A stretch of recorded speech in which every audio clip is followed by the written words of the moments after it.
yang hari ini kita telah mendapat porsi tersebut, yaitu Abuya. Kita sangat bersyukur Ibu-ibu. Kita lihatlah zaman sekarang.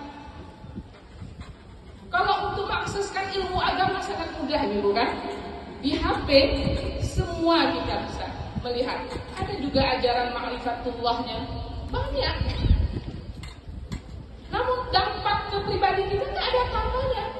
Apa yang kita rasakan? Namun dengan bersumpah dengan seorang guru yang sudah kita yakini beliau adalah seorang yang kamil mukamil, insya Allah yakinlah kita akan merdeka daripada penjara aghyan. Kita akan merdeka dari penjara hawa nafsu.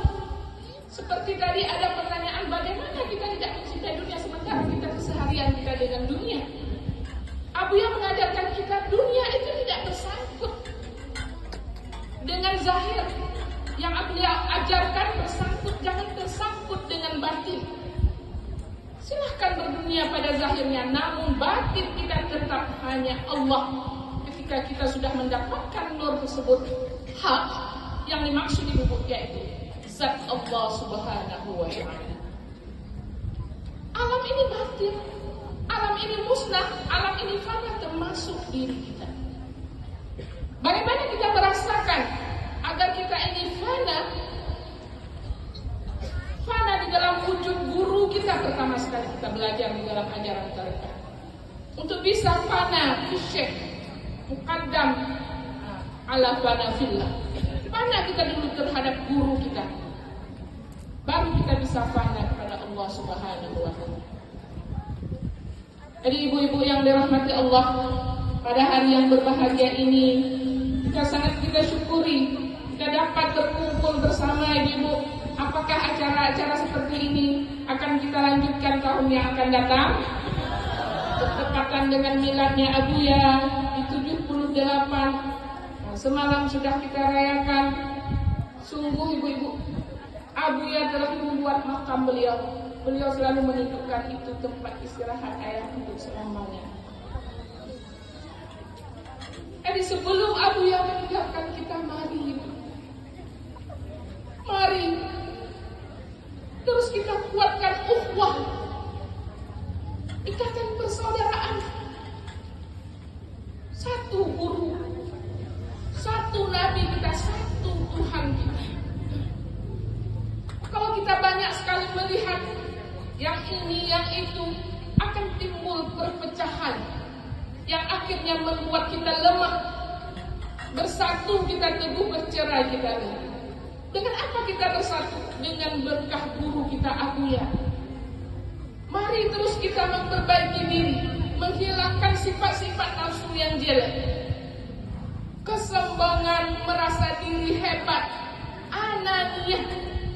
Ananiyah inilah yang sangat perlu kita musnahkan di dalam diri kita. Kalau kita belum bisa memusnahkannya, rugi kita berguru dengan Abuya. Bagaimana kita menghilangkan anani? Terus kita berjuang sekarang hari ini.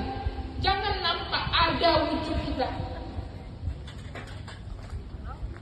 Ibu-ibu yang dirahmati Allah, saya selaku anak beliau masih belum lagi. Kami ini belum sangat jauh.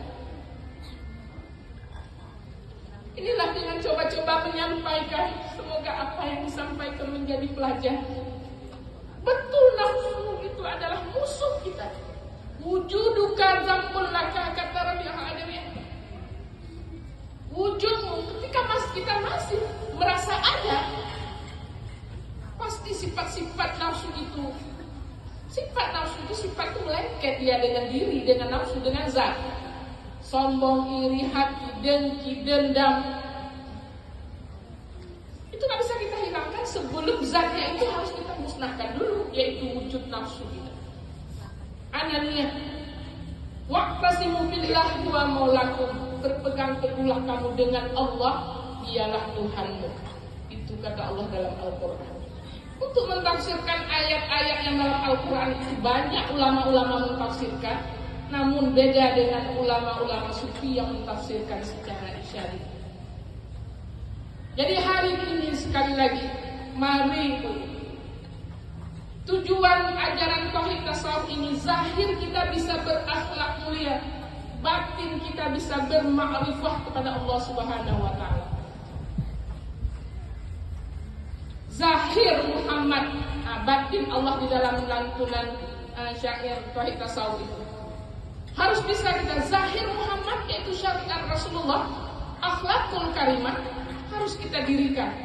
Batin Allah, ma'rifatullah, hakikat yang mesti kita tanamkan, mesti perjuangkan, yang bahwa kita ini harus kita rasakan bahwa kita ini tidak ada fana, lebur, hancur di dalam wujud Allah Subhanahu wa taala. Sehingga gak ada apa-apa yang kita gak pernah merasa kaget, merasa terkejut, merasa begini bagaimana, kenapa begitu, kenapa begini. Kita gak perlu lagi bertanyakan. Semua itu sudah ada dalam maklum ilmu Allah Subhanahu wa taala. Ibu-ibu yang dirahmati Allah, sekian demikian dari kami. Mudah-mudahan menjadi ilmu dan bisa menjadi amal saleh bagi saya sendiri. Semoga apa yang kita cita-citakan dan apa yang cita-citakan Allah kabulkan hendaknya. Semoga kita mati kita di dalam husnul khatimah. Billahi taufiq wal hidayah. Assalamualaikum warahmatullahi wabarakatuh.